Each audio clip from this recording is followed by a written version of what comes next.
ल, आज हामी नेपालको आधुनिक इतिहासको एउटा एकदमै दुःखद र रहस्यले भरिएको कथा खोज्न जाँदैछौँ।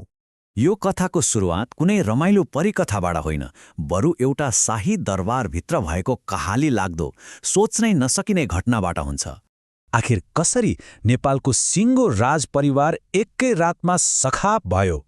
यो त्यो केन्द्रीय प्रश्न हो जसले पुरै देशलाई हल्लाइदियो र एउटा वंश नै समाप्त पारिदियो। आज हामी यही रहस्यको खोजी गर्नेछौँ। कल्पना गर्नुहोस् त त्यो नरसंहारको भोलिपल्ट, जुन 2, 2001। राजालाई भगवान मान्ने देश नेपाल जब बिहान बिउज्यो, तब उसले पायो स्तब्धता, मौनता र ताला लगाइएको एउटा दरबार। यो खबर पत्याउनै नसकिने थियो। आफ्ना प्रिय राजा रानी सबैको मृत्यु भइसक्यो भन्ने कुरा कसले पत्याओस्?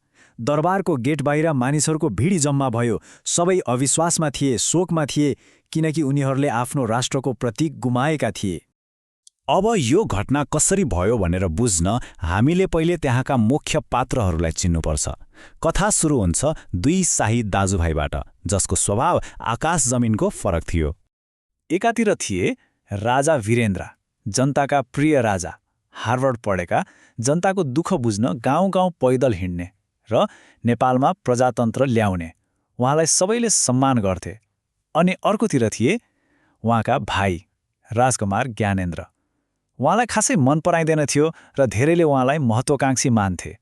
र यो फरक दाजुभाइमा मात्र सीमित थिएन, उनीहरूका छोराहरूमा पनि थियो। एकातिर थिए युवराज दिपेन्द्र, इटेनमा पढेका, चलाक, दयालु र जनताले प्रिन्स डिपी भनेर माया गर्ने।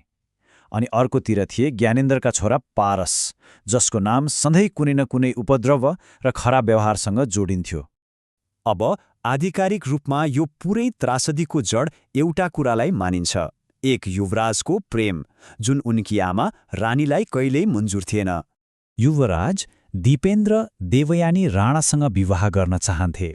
उनीहरू लामो समयदेखि सम्बन्धमा थिए, तर रानी ऐश्वर्य यो सम्बन्धको एकदमै विरुद्धमा थिइन्, केही पारिवारिक कारणहरूले गर्दा। यही कुराले परिवारभित्र ठूलो तनाव पैदा गरेको थियो। तर बाहिरबाट हेर्दा जति आकर्षक देखिए पनि युवराज दिपेन्द्रको एउटा अर्को पाटो पनि थियो भन्ने आरोप लाग्ने गर्छ।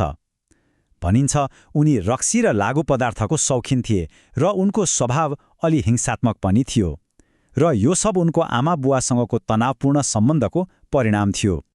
र यिनै सबै तनावहरूका बीच हामी आइपुग्छौँ त्यो रातमा, जुन 1, 2001।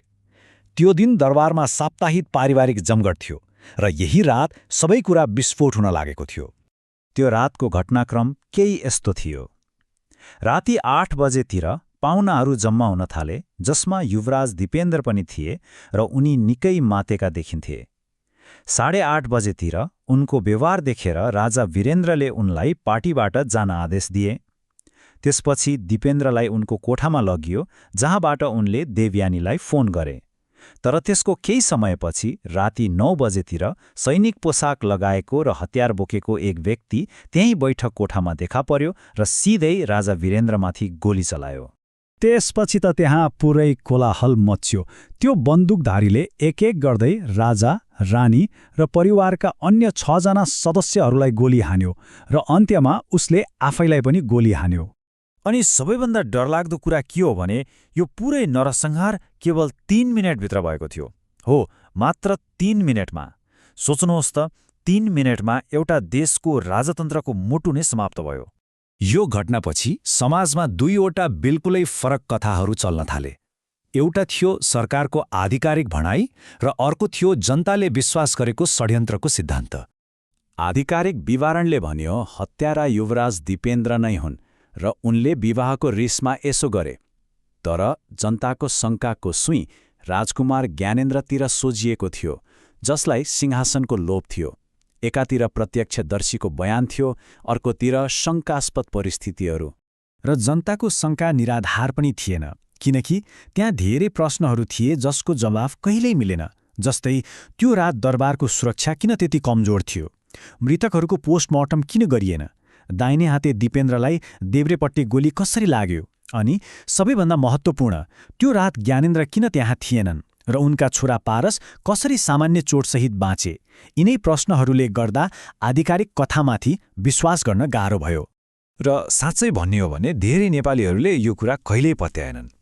उनीहरूको लागि उनीहरूको प्रिय प्रिन्स डिपीले आफ्नै परिवारको यसरी हत्या गर्न सक्छ भन्ने कुरा सोच्नै नसकिने थियो। अनि भयो पनि त्यस्तै। दाजुको परिवारको अनुपस्थितिमा राजकुमार ज्ञानेन्द्र नेपालको नयाँ राजा बने। तर उनको राज्यारोहणसँगै देशमा ठूलो जनआन्दोलन सुरु भयो। यो नरसंहारले वास्तवमा राजतन्त्र संस्थालाई नै यति ठूलो चोट पुर्यायो कि त्यसको केही वर्षभित्रै अर्थात् 2008मा नेपालको 240 वर्ष पुरानो राजतन्त्र सधैँका लागि समाप्त भयो। आज त्यो नारायणहिटी दरबार एउटा संग्रहालय बनेको छ र यदि तपाईँ त्यहाँ जानुभयो भने त्यो रात चलेका गोलीका प्वालहरू अझै पनि ती पर्खालहरूमा देख्न सक्नुहुन्छ, त्यो कहाली लाग्दो रातको चिसो सम्झनाको रूपमा। त्यसो भए आखिर सत्य के हो? के यो एक प्रेमीको क्रोध थियो वा एउटा चिसो दिमागले रचिएको शाही कू? दशकौं पछि पनि यो प्रश्न नेपालको इतिहासमा एउटा यस्तो रहस्य बनेर बसेको छ जसको जवाफ सायद कहिल्यै मिल्ने छैन।